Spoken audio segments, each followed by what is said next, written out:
Chapter 17 कनुआ का मन और उगता हुआ चांद। चालक दल, जिसकी संख्या अब केवल 6 थी और जो स्रू के नेतृत्व से वंचित था, ने रंजन को पीछे जाते और सैलून हेड से नीचे गायब होते देखा। फिर वे स्रू और उसके साथियों के भाग्य पर चर्चा करने लगे। खोए हुए लोग सोमा से थे, शेष में से 2 गिलबिट्स में ननुती से थे, बाकी वाना वाना और हराइकाई से आए पोमोटुआन थे। दूसरों के खोने से उन पर बहुत असर नहीं पड़ा, न ही उन्होंने कैरोलिन के मूल निवासियों के हाथों अपने स्वयं के विनाश की संभावना के बारे में अनुमान लगाया। उनके पास बहुत कम कल्पना और रंटन पर बहुत विश्वास था, और थोड़ी देर बात करने और निगरानी रखने के लिए एक आदमी को चुनने के बाद वे नीचे गोता लगा गए। फिर अंधेरा छा गया और तारे चमक उठे।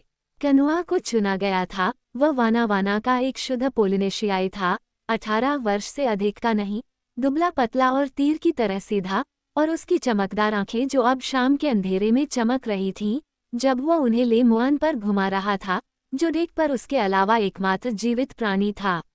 वो कई दिनों से, कई हफ्तों से लगातार बढ़ती दिलचस्पी के साथ ले मुआन को देख रहा था।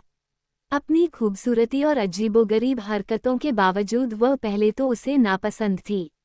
उसने वाना वाना या टुटाकोटू में उसके जैसी लड़की कभी नहीं देखी थी, और उसके सीधे दिमाग में वो एक लड़की से कहीं ज्यादा थी, शायद कुछ कम, एक ऐसी प्राणी जो अकेले रहना और अकेले रहना पसंद करती थी, शायद आत्मा, कौन बता सकता था, क्योंकि वाना वाना में यह अच्छी तरह से जाना जाता था कि कभी कभी समुद्र में उजाड़ चट्टानों और अटोल पर पुरुषों और महिलाओं की आत्माएं मिलती थीं, डूबे हुए लोगों की आत्माएं जो जहाजों और डोंगियों को आकर्षित करने के लिए आग भी जलाती थीं और उन्हें ले जाया जाता था, ठीक वैसे ही जैसे पीटसन ने ले मुआन को ले जाया था, और जो हमेशा जहाज या डोंगी को बचाने की मूर्खता करने पर आपदा लेकर आती थी।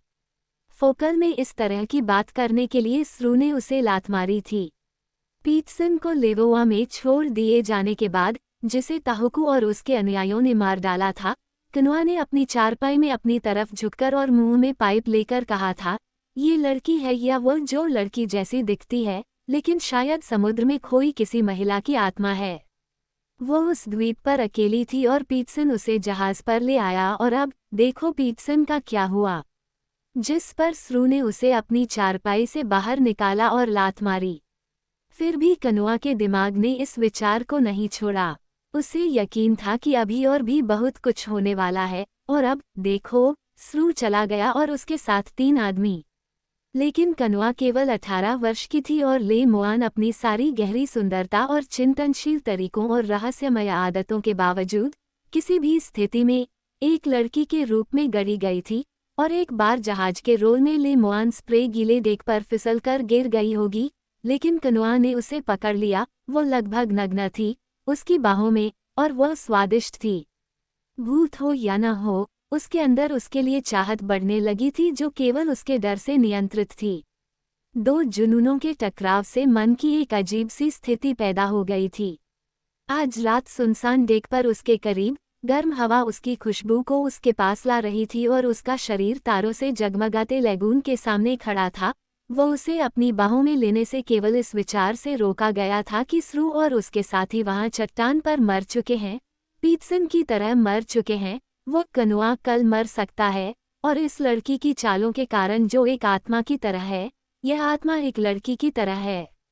उसे ऐसा महसूस हो रहा था जैसे वह हराइकाई के कंधे के चारों ओर बहने वाली गर्म धारा के विरुद्ध तैर रहा हो, बहादुरी से तैर रहा हो और अच्छा रास्ता बना रहा हो, फिर भी वह लगातार समुद्र में बह रहा हो और डूबकर मर रहा हो। अचानक, और जैसे ही वह अपने हाथ आगे बढ़ाकर उसे पकड़ने और उसे एक ज्वलंत आलिंगन में जकड़ने वाला था, मुंह से मुंह, स्तन से स्तन, और उसकी बाहें उसके शरीर के चारों ओर जकड़ी हुई, अचानक पहल उससे छीन ली गई और ले मुआन ने उसके पास आकर उसके कंधे पर हाथ रख दिया।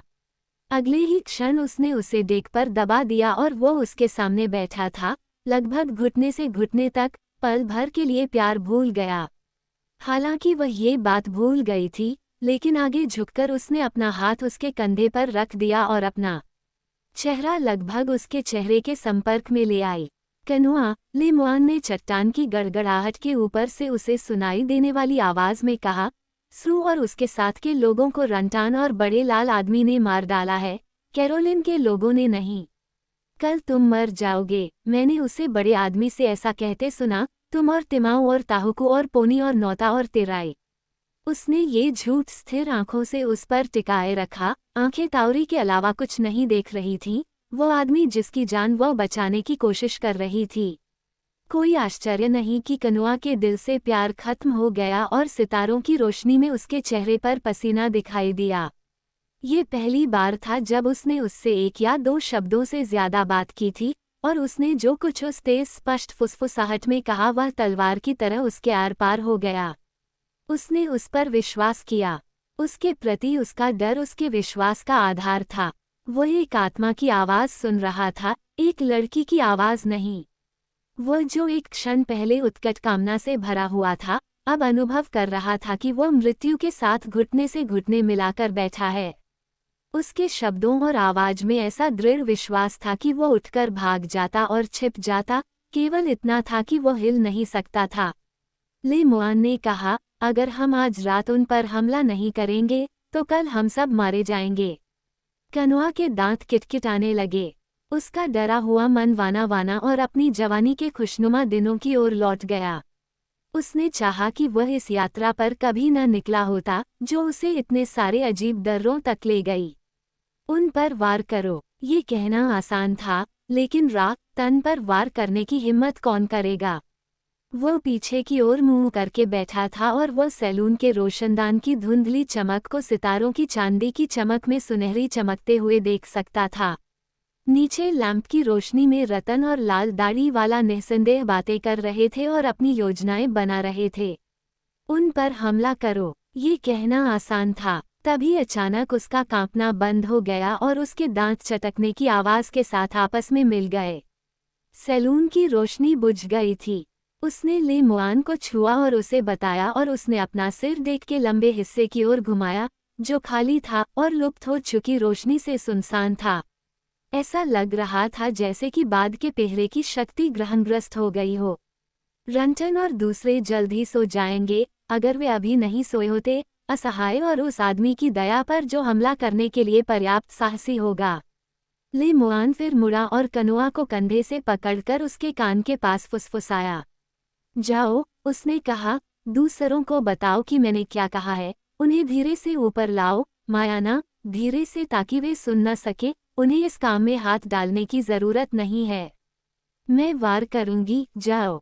वो उठकर फोकल हैच की ओर चला गया, जबकि ले मुआन गैली में जाकर वहां छिपाई गई कोई चीज ले आई। भाले का सिरा, जिसे उसने शाफ्ट से तोड़ दिया था, वह भाला जिसे कार्लिन एक ट्रॉफी के रूप में जहाज पर लाया था और जिसकी चटकने की आवाज उसने तब सुनी थी जब वह अपने बिस्तर पर लेटा हुआ था, जबकि रंटन अपना पाइप जला रहा था।